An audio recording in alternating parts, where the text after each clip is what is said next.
Next up on the Cosmic News Network, First Contact with Joshua Putt.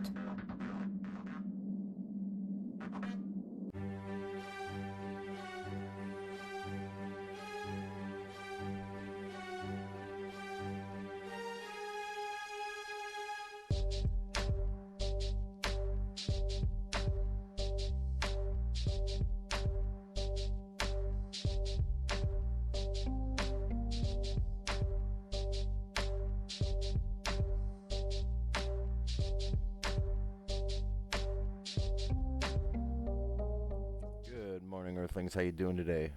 Welcome back to First Contact Radio. I hope that you are doing well. Today is the 10th of November 2016 on the Gregorian calendar. Our sun sign is in Scorpio, tarot card of death. It's a water sign, so at the present time our conscious mind is dealing with issues of an emotional nature. Our conscious mind, or our unconscious mind, is currently represented by the moon sign Pisces at the moment. However, that will be making a transition from Pisces into Aries later today. Pisces, as we've been discussing, is represented by the card of the moon. The card of the moon represents walking into the unknown, walking past the two towers, past the other side of the two towers into the unknown territory.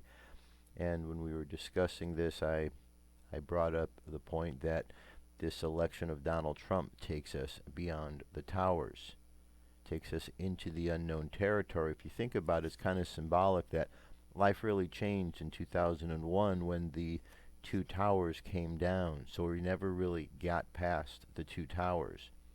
We now have gotten past the two towers. As a matter of fact, the day was 11th 9, the 9th day of November, the opposite of 9/11. So very interesting that something happened that was opposing what had happened there, almost as if to correct that energetic. So we're moving forward with a new opportunity before us, and the moon sign is going to be changing into the Emperor, going to the first sign. So this is the last sign of the zodiac, and this is the first sign. So we're getting ready now to go into a fire sign, and that will be later today. Let me show you the grid. Okay, we could see Pisces is throughout the day. 7:45 p.m. is when it goes into Aries. As we backtrack a little bit, today is a day about healing. We have Pisces, our emotional world, that unknown realm that we're dealing with, is in conjunction with the part of ourselves that needs to be healed. So we need to take a look at our emotions and what part of those emotions are hurting, wanting some sort of a healing. As we move into the afternoon, Mercury is going to add the ability to communicate, perhaps deliver some sort of a message that's going to bring a nice positive energy with Pisces. And then when we get to 5:16 p.m., imagination is going to hit real hard. We're going to have a square with Venus. There's a lesson to be learned, how we could use our imagination, how we could apply it to all of these emotions that we're feeling and experiencing so that we can make it useful for us. And then the moon goes void of course, where it's going to remain for just a short period of time. And void of course is not yet into the new sign, the new moon sign, so we're still feeling the after effects of the sign that we're just leaving. Okay, the void of course is the phase where we've left the sign, but we haven't arrived at the next one yet. And the next one is going to be at 7:45 p.m. So that void of course period is sort of like that in-between phase where we're just kind of have an opportunity to catch our breath from one sign to the next. And then we move into Aries. Aries is the Emperor, starting things over, the beginning of the cycle. And then Mars gets in a nice sextile here with Aries at 10:06 p.m. Now that is the challenge right there. Because one of the positive aspects that comes with Aries and Mars is creativity, all of this life force energy, leadership, pioneering efforts. However, that Mars energy, if it is squashed down, if it is suppressed, if it's not expressed into the world in a way that is somewhat creative, then it can be very destructive. If it's bottled up, it can become angry and frustration. So there's a lot of that now, so we don't want to go into a clash, button heads with each other out there. We want to be able to take this opportunity before us and see the ideas through to whatever the next phase is, because we've entered this phase. We're on the path of the unknown, okay? We've walked past the towers. We walked past that. And now we have this new opportunity to see how everything is coming together, putting things in order. The phrase for the card of the Emperor is he who sets in order. He being the conscious mind. The conscious mind sets things in order. And so that's what we're doing. And as we have faith that the path we're walking on is the path we're supposed to be on, we feel more comfortable with each and every step because we're not cautious about what we're doing. And again, it's all about learning to deal with the energies that are around us, to know what we're being affected by each and every day. The moon sign for today, or the moon phase rather, is almost up to that full moon. It's going to be there on the 14th. 14th is on Monday. This will be the super moon, 5:52 a.m., so you're going to want to definitely catch that. I'll be talking about that tomorrow a bit more. But we're almost up to the full moon, 79.2% of the way there. On the Jewish calendar, we're year 5777. The date today is 9 Cheshvan. 9 Cheshvan's daily thought is, go to yourself. Go to yourself, to the land which I will show you. Genesis 2:12:1. There in the land I will show you your essence, our Shur Zalman of Ladi. The spiritual world of meditation and prayer has its borders. That which can be known will be known. That which is beyond knowing is permitted to whisper softly, and the very core of your being remains beyond the border, aching to enter, yet unable to utter a word of its presence. But when the soul descends into the world of action, then every rule can be broken, every boundary crossed. So God says to Abraham and to us, his children, take your soul out into the world. Take its very essence there. Find divine purpose in your work. Discover God within the commonplace workings of this world. You will come to know which cannot be known. Your eyes will see that which the soul could never lay bare, its very core of being. In this world, the soul knows no borders. And then finally, the space weather for today: solar wind 371.4 kilometers per second. Planetary K-index is quiet at the moment, but remember, this is a scale that only goes up to 9, so we're already a third of the way there at quiet. So the energy is moving around us.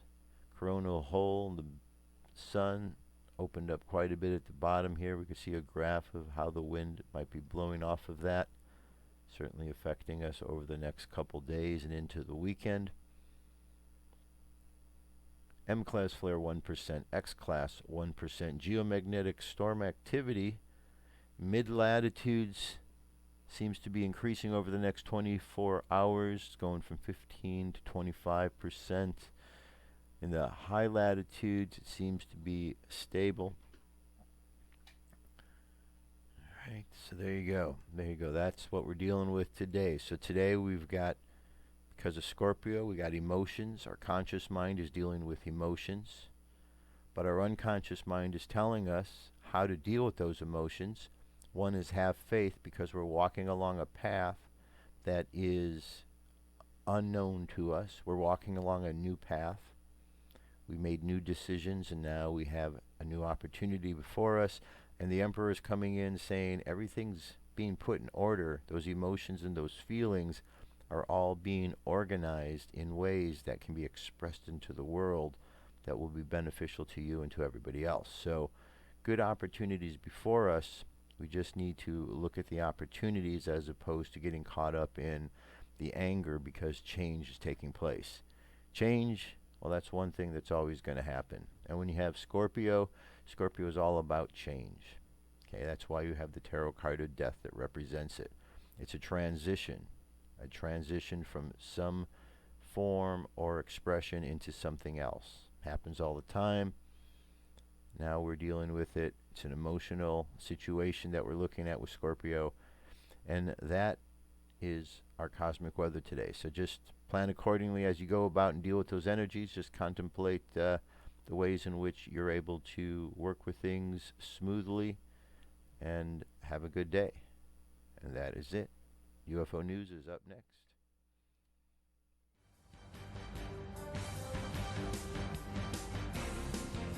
This is the UFO News with Joshua Poet. All right, Dirk, thank you very much. Today, I have 4 stories. Story number 1 comes from Washington, and it says UFO buzzes over Washington, D.C. on the day Trump is elected U.S. president. And we see there, this UFO was seen today over Washington, and in one part of the video, the UFO comes into focus as it tilts slightly so we can see its top surface. It's a half-disc shape and should not be over Washington without being intercepted by several F-16s, which watch the airspace. Apparently, this UFO didn't show up on radar. U.S. radar towers have been updated much since its invention.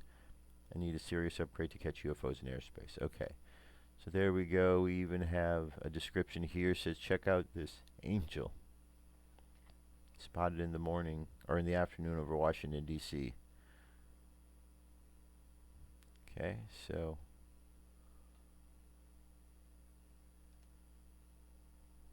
very interesting indeed. What do you suppose that is? The link will be available firstcontactradio.com, so you can check it out. We're going to move over to China. China sends a team of astronomers to new Antarctica Observatory to probe extraterrestrial life. China's construction of an astronomical observatory is close to completion at the highest point on the Arctic plateau as the 33rd Chinese expedition to the frozen continent starts. The missions to the South Pole hope to know the origin of dark matter and extraterrestrial life. Aboard the research icebreaker Zhulong, otherwise known as Snow Dragon, are 4 astronomers who have planned about 100 projects for the next nearly 6 months of travel. They have 20 days to work at Kunlun Base, according to one of the scientists. Since 2007, China has sent astronomers every year to the region to build an observatory on Dome Argus, nearly 750 miles or 12 kilometers from the nearest coast, and around 4,093 meters or 13,400 feet above sea level at the highest point. The Kunlun station was built in 2007, and it's located 7.3 kilometers from Dome Argus, where it has been preparing since for its operation center. With an automated astronomical observation platform at Dome Argus, the country is now planning to build high-elevation Arctic terahertz telescope. Okay, very cool. Let's look up at the sun, and we had this object appearing on the 28th of October. This was captured on Lascaux C2. There's our object in question. Now, we've certainly seen objects like that before.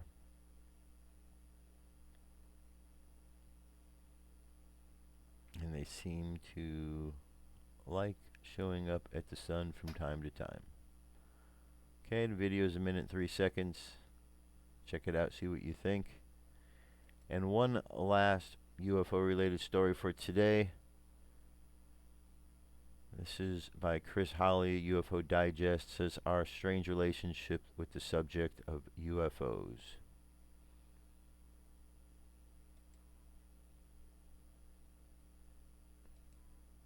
It says over the last few months I've been sent a steady stream of email from people all over the world, all over the United States, telling me that they've had a UFO sighting. I've had reports of silver oval craft, groups of light beings moving incredible speeds, and orbs, mostly red orbs. People continue to see strange things in the sky daily all over the planet. You would think by now that we would know what they are seeing and from where these things originate. The truth is we are exactly where we are now and as we were years ago when I first started to write and interview people about the subject. The people who contact me when they've had something that they realize was not like anything else they ever had seen before all hold one thing in common. Every single person is stunned and wants me to have an OMG reaction to the fact that they saw something considered unknown or unexplained.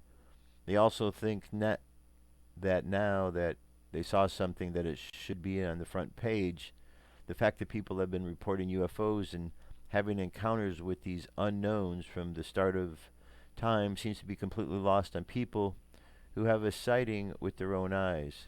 It is clear to me that our society is so backwards and lacking in basic knowledge about this subject, they are stunned when they see one with their very own eyes.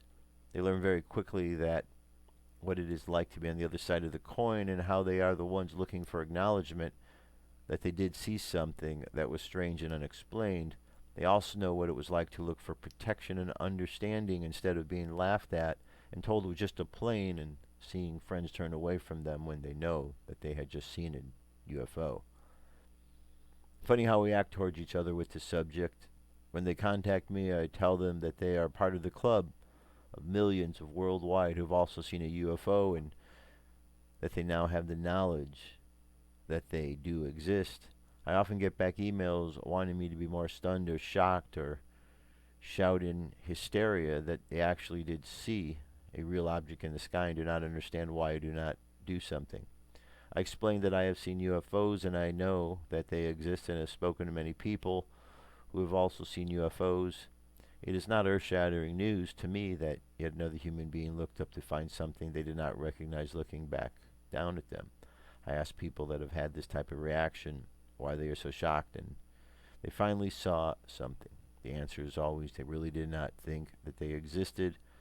So I have to wonder how many can still walk around the planet when the internet, TV, and media in general are covered in videos, stories, and photos of UFOs from all over the world. In fact, we are so reluctant to understand this is part of our reality on Earth. For me, it is actually frightening. So that's a good question. How is it so many are blinded and kept controlled by something so huge and seen by so many? It's funny because that's the same question that we were asking about this election process. So it's a question that seems to be asked and can be attached to a number of subjects. How is it that some people are just so blind to it? In this particular case, how many times do you see people looking up at the sky?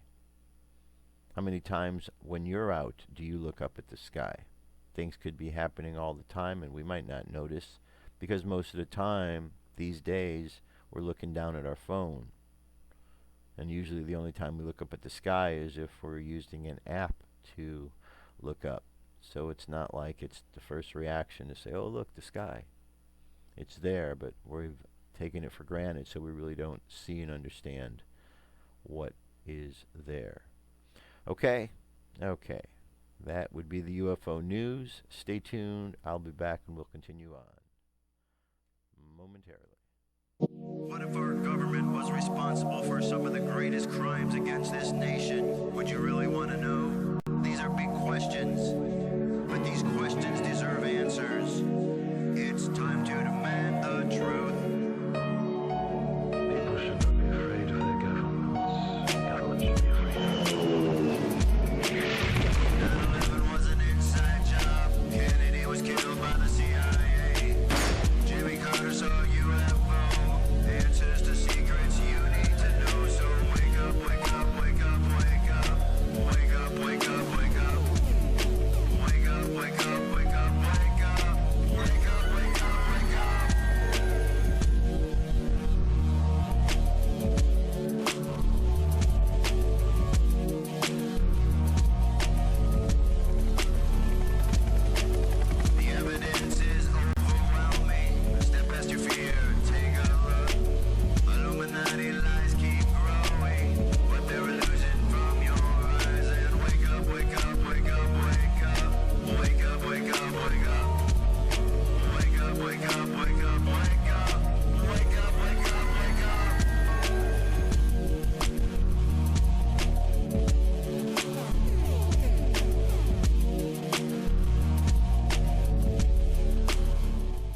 right, let's continue on.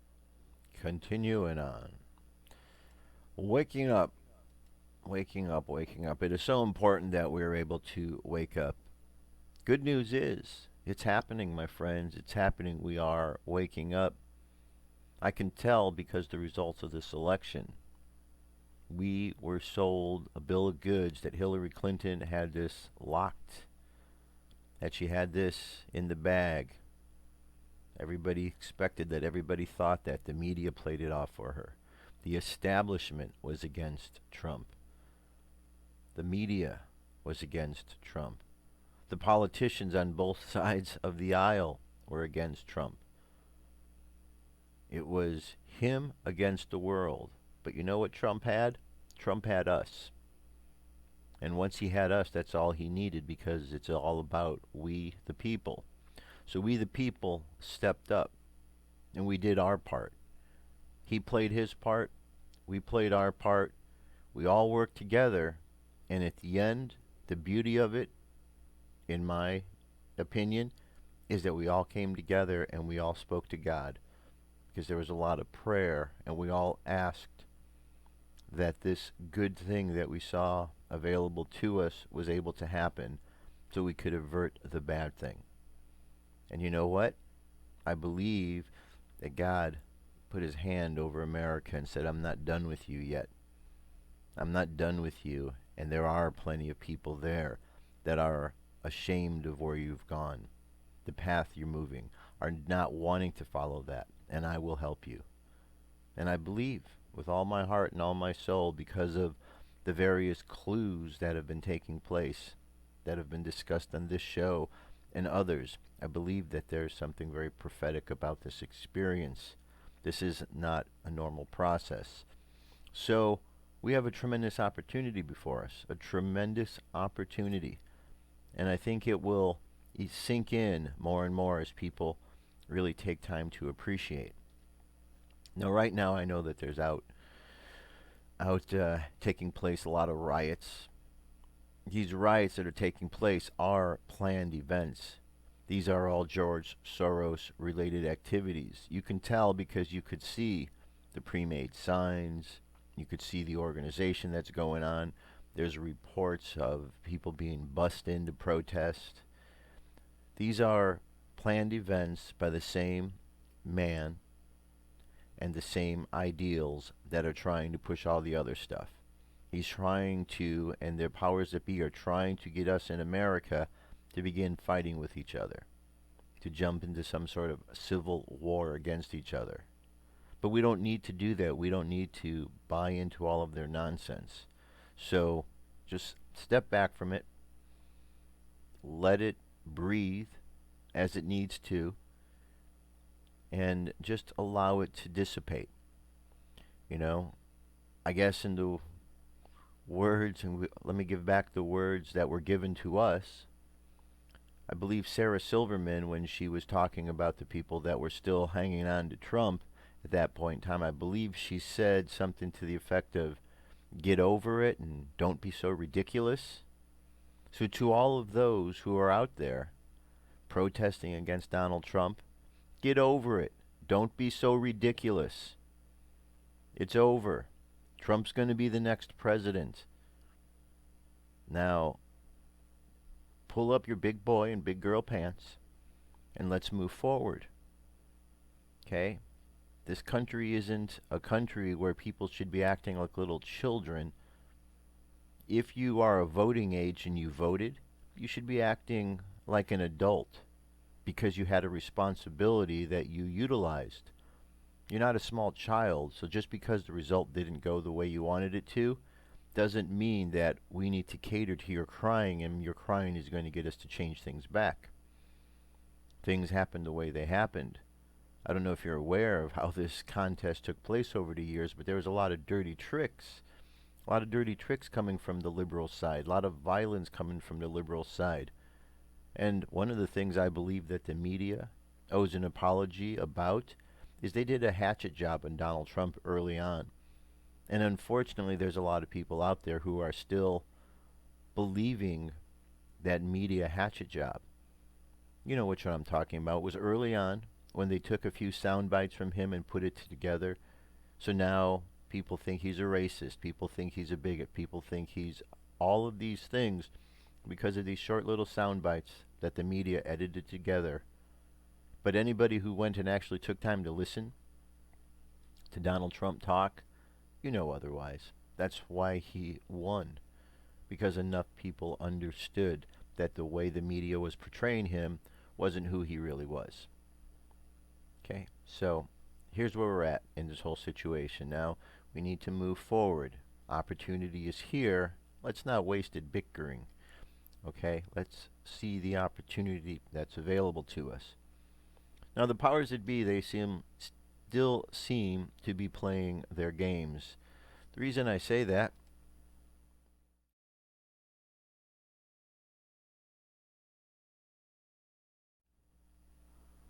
let me go back over here for a moment. The reason I say that is because when you look at this map, you could still see that they only have 279 for Trump and 228 for Hillary. You could still see that there are a couple of states, Michigan and Arizona, which they haven't added into the totals yet. Arizona, Trump, you could see down here. These are the areas here you're looking at when I hold this over the state.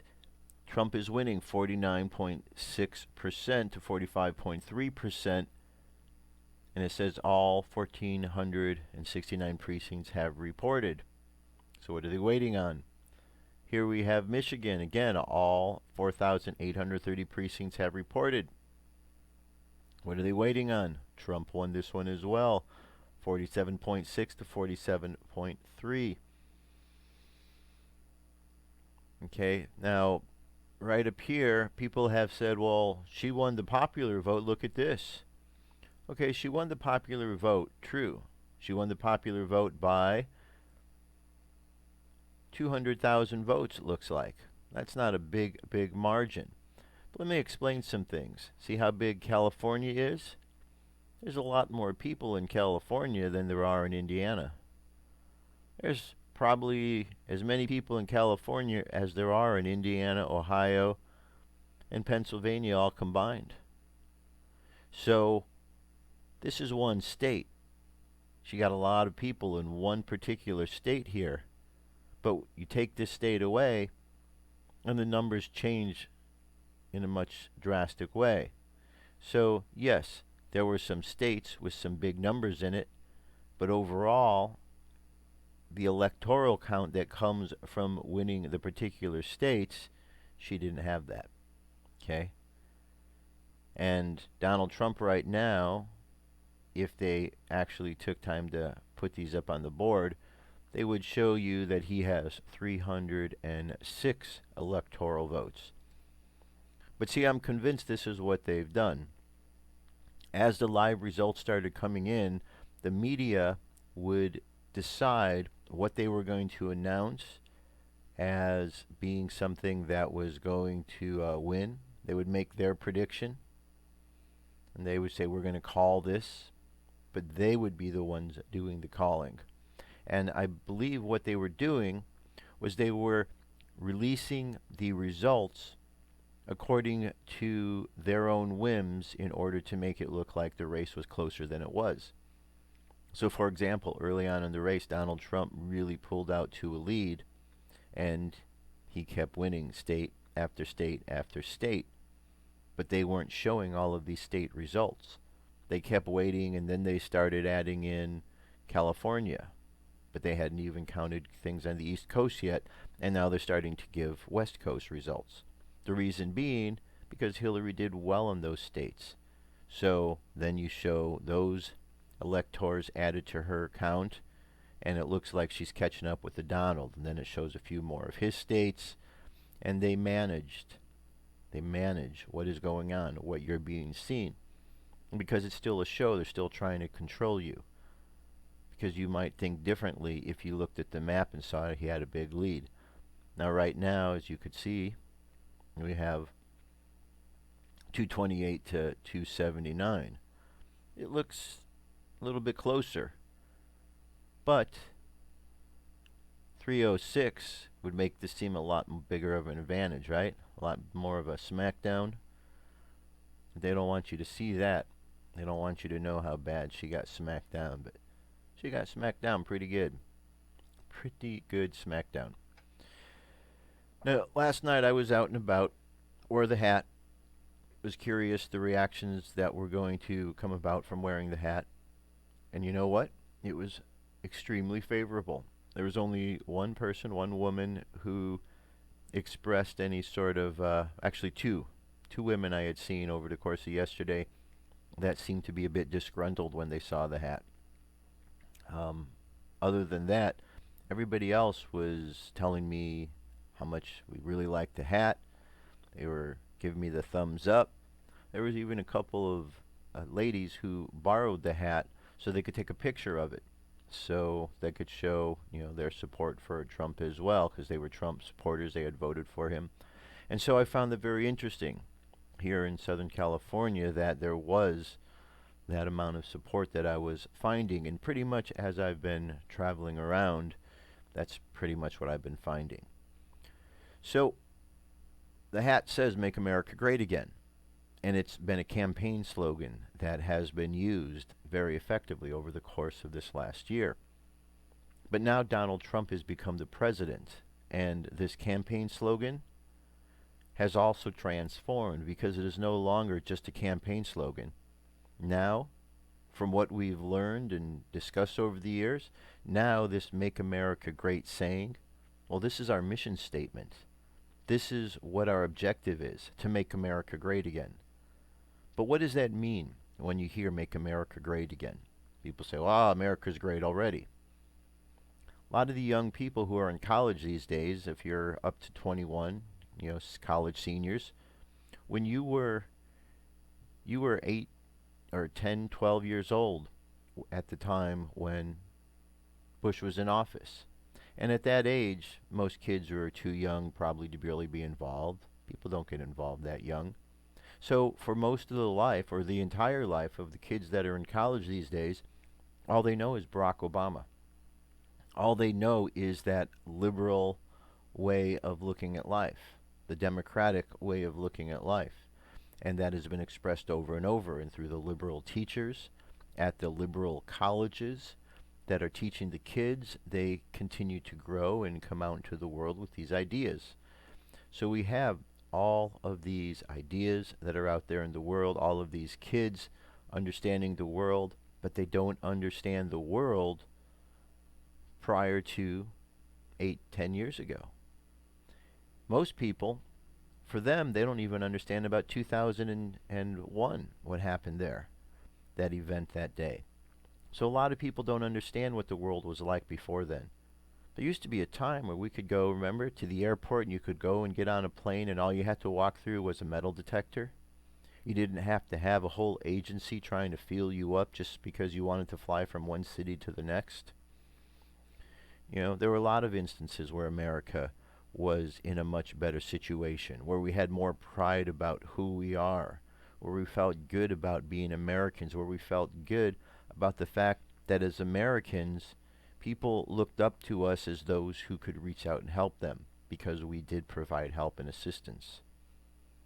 So there is a lot of greatness that is out there that a lot of the older generations do remember, that the younger generation hasn't had an opportunity to experience yet. So this is a new opportunity for them to experience that. So Make America Great Again, in my opinion, has now become a mission statement for all of us. We talked about this, but now it's time for us to act. Now, we've had presidents after president which have said a lot of things on the campaign trail, but following through has been a different story. Let's see how it works with Mr. Trump. Remember, part of the beauty of the Trump administration and what we liked about him as a candidate was the fact that he wasn't connected to all of these donors, that he was not beholden to them, which would then give him an opportunity to do things a little bit different in office. And so that's some of the things that we're hopeful to see. Now, one of the things that's already available, and I want to show you this link so that you can start studying this. There's this link here. It says it's called President-elect Donald J. Trump. Website's GreatAgain.gov. GreatAgain.gov, and here is all the information about him. So let's take a little tour here. The President-elect is this button here. Meet the President-elect. Donald J. Trump is the very definition of an American success story, continually setting the standards of excellence for the real estate, sports, and entertainment. In New York City and around the world, the Trump signature is synonymous with the most prestigious addresses in the world. Mr. Trump was born in Queens, New York, and is married to Melania Trump and father to Donald Trump Jr., Ivanka, Eric, Tiffany, and Barron. He is a proud grandfather of 7. A graduate of Wharton School of Finance and an accomplished author, having authored over 15 bestsellers, Mr. Trump has devoted his life to growing a company and expanding prosperity for his family and tens of thousands of Americans he has employed. Mr. Trump began his business career in an office he shared with his father in Shepherd's Bay, Brooklyn, New York. He worked with his father for 5 years, during which time his father often stated, "Some of my best deals were often made with my son, Donald. Everything he touches seems to turn to gold." The Trump Organization owns some of the world's top properties, including, among many others, the world-renowned Fifth Avenue skyscraper, Trump Tower, as well as Trump Park, Trump Palace, Trump Plaza, and Trump World Tower, Trump Park Avenue, and most recently, the transformation of the old post office building in Washington, D.C. In addition to properties that occupy the Manhattan skyline, Mr. Trump owns many of the premier golf clubs around the world, some of which include Trump National Golf Club in Westchester, New York, Trump National Golf Clubs in Los Angeles, California, Mar-a-Lago Club in Palm Beach, Florida, Trump National, Doral, Miami, and Turnberry Golf Club in Scotland. Mr. Trump owns properties around the globe in locations such as Brazil, Canada, Turkey, Azerbaijan, Panama, Scotland, Ireland, and others. Mr. Trump has been recognized for both his business accomplishments and his deep passion for the country. He has long been a devoted supporter of veterans' causes and has been honored by the Pentagon for his commitment to restoring the dignity of New York City's Veterans Day Parade after it had been neglected and poorly managed. Mr. Trump entered the 2016 presidential campaign because he was deeply concerned about the direction of the country.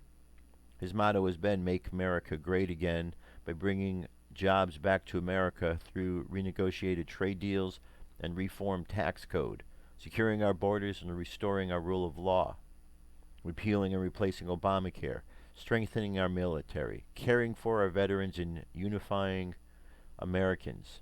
He believes the United States of America is the greatest country in the world, and that American people, unified and working towards a common goal, can restore our standing around the world as a beacon of freedom, strength, and prosperity. All right, what else do we have here? We have, all about Vice President Mike Pence. Vice President-elect Mike Pence is a native Indiana Hoosier who's dedicated his public service life to issues pertaining to fiscal responsibility and economic development and educational opportunity. He's a dedicated husband to Second Lady-elect Karen Pence and father to their 3 adult children, Michael, Charlotte, and Aubrey. Vice President-elect Pence most recently served as the 50th governor of the state of Indiana before accepting the invitation from President-elect Trump to serve as his running mate. Vice President-elect Pence was one of 6 children born to Edward and Nancy Pence. He earned a bachelor's degree from Hanover College in 1981 and a law degree from Indiana University in 1986. After working for the Indiana Policy Review Foundation, he hosted the Mike Pence Show, a syndicated radio show that aired on 18 stations throughout Indiana.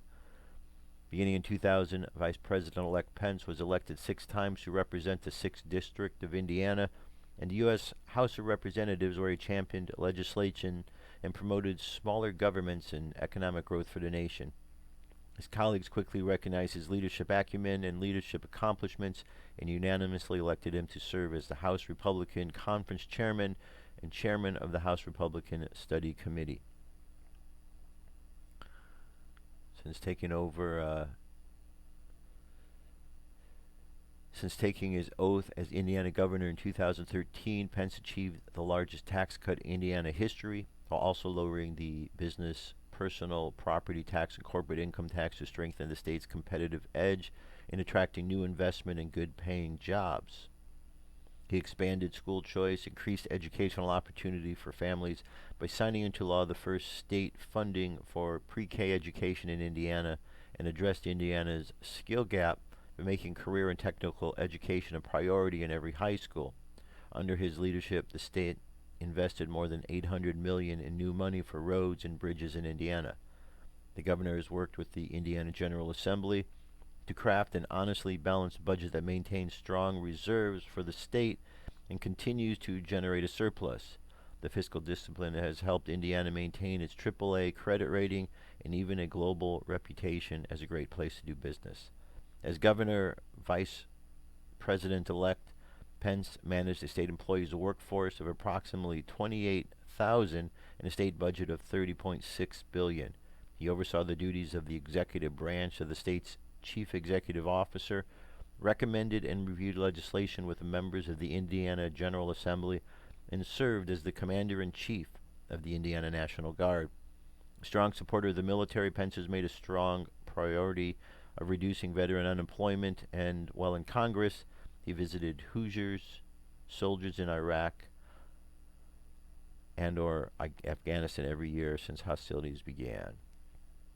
All right, and we got a page about the news, transition, ensuring the smooth transition of presidential power. Here's a link here. Help wanted, 4,000 presidential appointees. More than 4,000 political appointees, many of whom hold important leadership and policy-making decisions, will be heading out the door next year with the change in administration. Finding qualified people to fill these jobs is an enormous undertaking, but is critically important to making the federal government work effectively for the American people. Here are 4 basic types of appointments. Presidential appointment with Senate confirmation. There are 1,212 senior leaders, including the cabinet secretaries and their deputies, the heads of the most independent agencies and ambassadors, who must be confirmed by the Senate. These positions first require Senate hearings in addition to background checks and other vetting. Presidential appointments without Senate confirmation.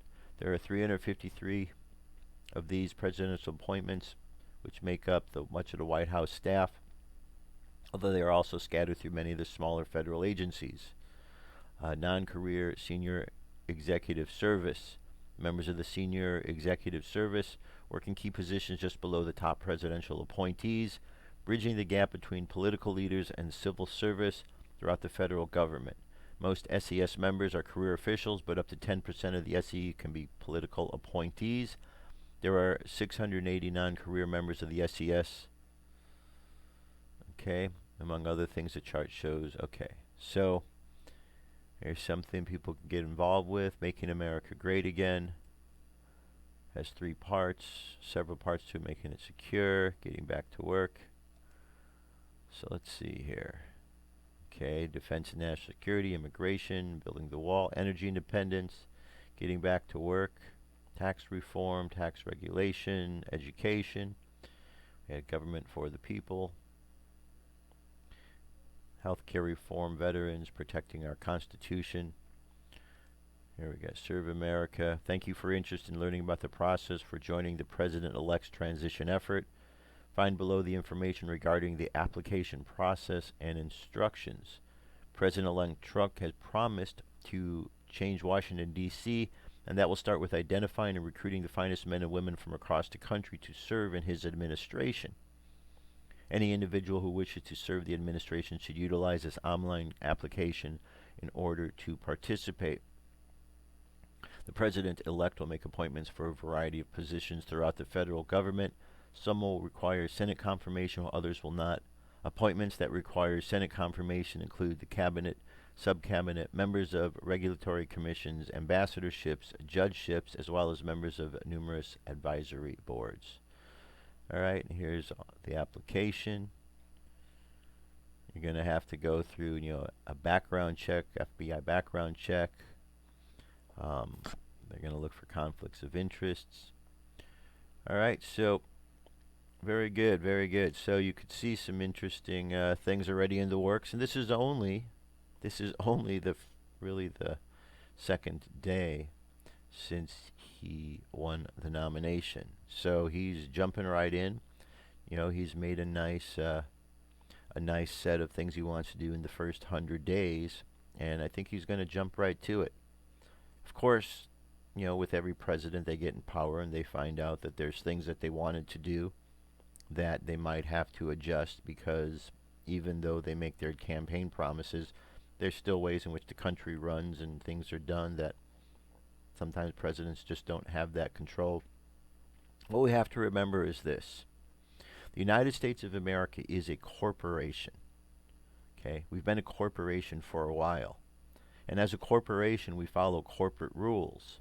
Therefore, it makes sense that the person in the role of the president understands the way corporations work. Now, with a corporation, you do have a president, but the president is not the one who's in charge of that corporation. The corporation is run by the board of directors. The board of directors in this case is the Federal Reserve. So we have a situation where America's interests are being regulated by foreign bankers. And that is the problematic aspect of what's going on. So we'll see how it all unfolds. This is just the beginning of draining the swamp, but it's a good start, and it's only been one day. So we're gonna see a lot of good things. I feel highly confident. And for those out there who are complaining that they're not sure about Trump, you know what you can tell them, and I'm sure you'll agree with this. I tell people, give it 6 months, and within 6 months, I believe that you will change your opinion about Donald Trump, and I believe you will realize that he was the right man for the job, the right person for the job in this regard, and that he came in and did the things he said he was going to do.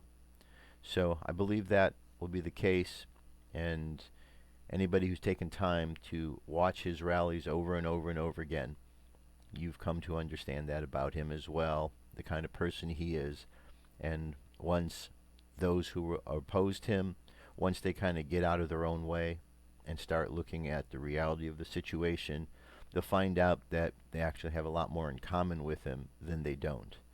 The bizarre thing is all the liberal millennial mindset that Hillary is what they needed.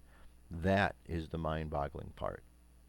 That is the part that is not only mind-boggling, but a little bit scary as well, because we've seen so much corruption around Hillary, and to actually know that a portion of society, especially the younger ones, have looked past all of the crime, and when you bring it up, they actually seem to get angry that you would even bring something up.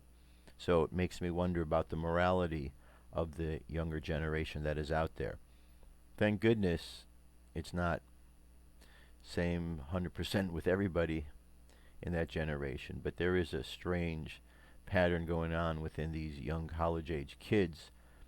And again, it's because of what they're taught. It's because of how they're taught, and it's because of who their teachers are. Can't really, you can't expect kids to be different if we're going to teach them and condition them, because that's really what schools do. Just conditioning. All right, here's a good article, kind of ties into everything I was saying, talking about energy update. This is from In5D. Political shocker reveals new timeline. This is by Greg Prescott. The day following the U.S. elections you could literally feel a change in the collective consciousness.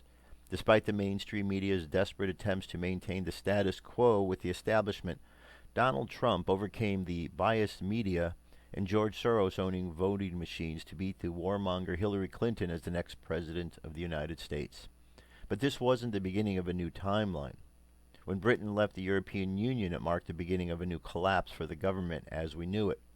This is all in perfect alignment with Pluto and Capricorn. Pluto entered Capricorn in 2008. The last time Pluto was in Capricorn was during the 1700s for both the French and the American revolutions. The same energy has returned as we have seen a revolution in numerous countries. In 2008, right on schedule, we saw the collapse of the banking system in America, with the exception of the too-big-to-fail jail banks. This was not a coincidence. Pluto is known as the destroyer and will tear down everything that is not in humanity's best interest. As predicted in 5D, we are seeing a collapse of money, government, and religion, as all have perpetuated crimes against humanity.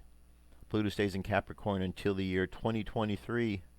Well, WikiLeaks was established in 2006. Their most damaging information against the establishment came out after the midway point while Pluto transits Capricorn, right on schedule.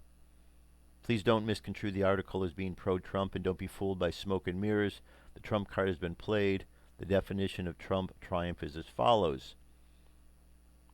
In bridge, whist, or similar card games, it says a playing card of the suit chosen to rank above the others, which can win a trick where a card of different suit has been fed, and a valuable resource that may be used, especially as a surprise, in order to gain an advantage. A deck of cards shows the hierarchy of royalty.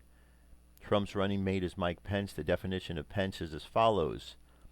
Plural of a penny used in referring to the sum of money rather than to the coins themselves. So a Trump-Pence victory could be looked as royalty money. Regardless of etymology, the word can be assured that World War III will not happen under a Hillary Clinton regime, and that alone has changed the collective consciousness. Numerous negative timelines have collapsed. What we are witnessing is what Terence McKenna called the singularity, as we spiral towards the best possible outcome for humanity through the collective consciousness. Every future timeline is affected by every thought and intention, and is changing future timelines every millisecond. We are creating and manifesting the world we want to live in.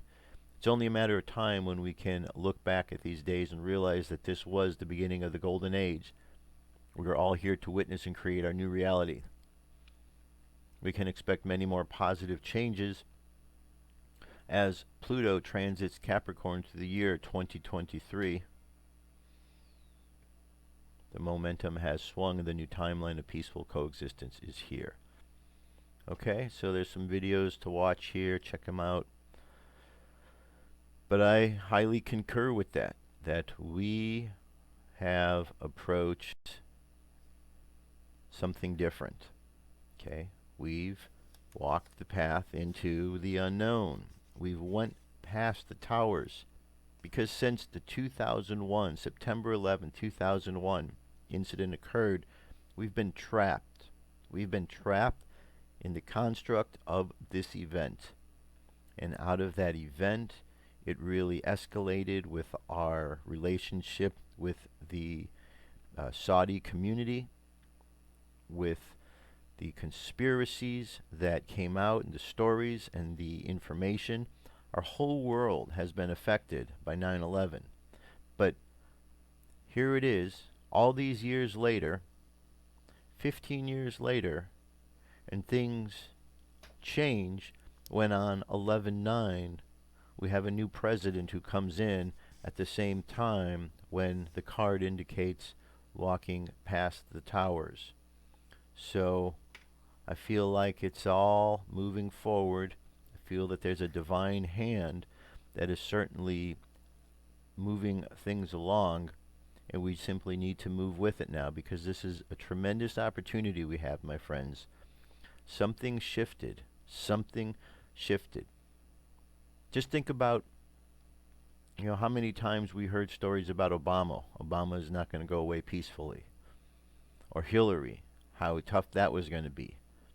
Yet, didn't it, even though it kind of dragged on a little bit, didn't in some ways it seem like it was pretty smooth? And then Hillary gets up there and gives this concession speech, which was actually kind of gracious. And Obama had some nice things to say.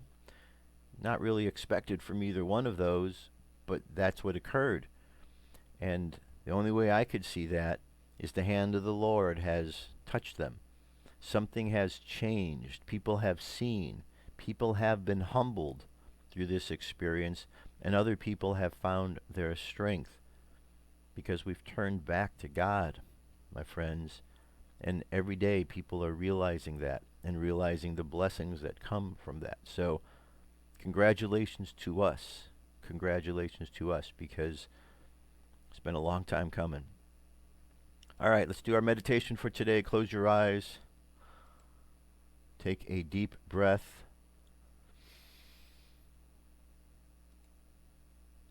And exhale. Take another deep breath. And exhale again. And another breath. And exhale. Now, let's imagine ourselves walking along a path. And we're walking along this path, and we notice things along this path seem different. And we look behind us and we could see that we've walked past the point of everything that we know. We could see that we've traveled beyond those boundaries, and we are now in unknown territory. But our faith, our inner sense of knowing, tells us that everything is exactly as it needs to be, and we have shifted in a positive manner to realign with the divinity that is around us. So we imagine ourselves walking along the path and just looking with fresh eyes out at the world to see what is the same and see what has changed. And as we look closely, we see that many things have changed. The energy feels different. The attitudes of people feel different. The air itself feels different, as does the sun and all other things we experience. But in this difference, we feel the goodness. And we have faith to continue moving forward, because we know that we are moving forward guided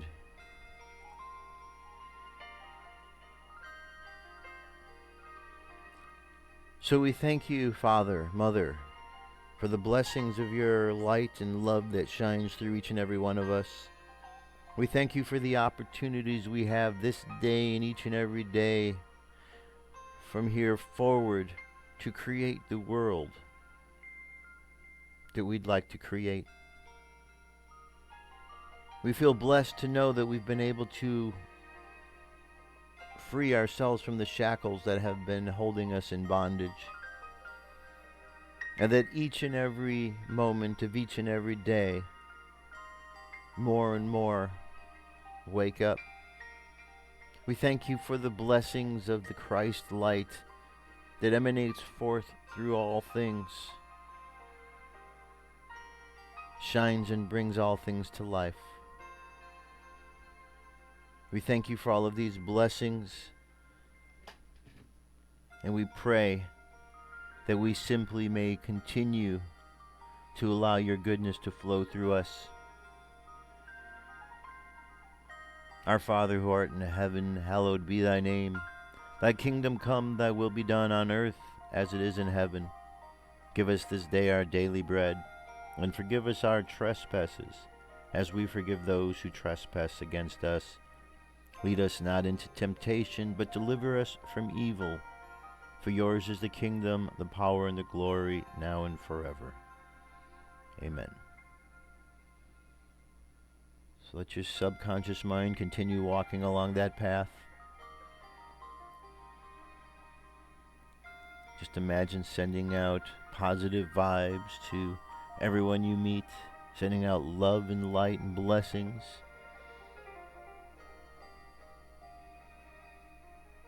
And just look at the world as a child would look at the world, experiencing all things as if it were new, fresh. So let the subconscious mind continue walking, sending out love and blessings.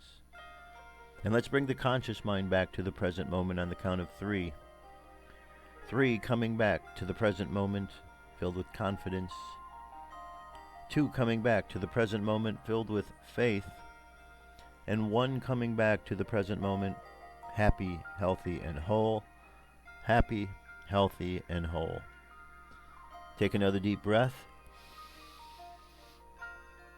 Exhale, and open your eyes.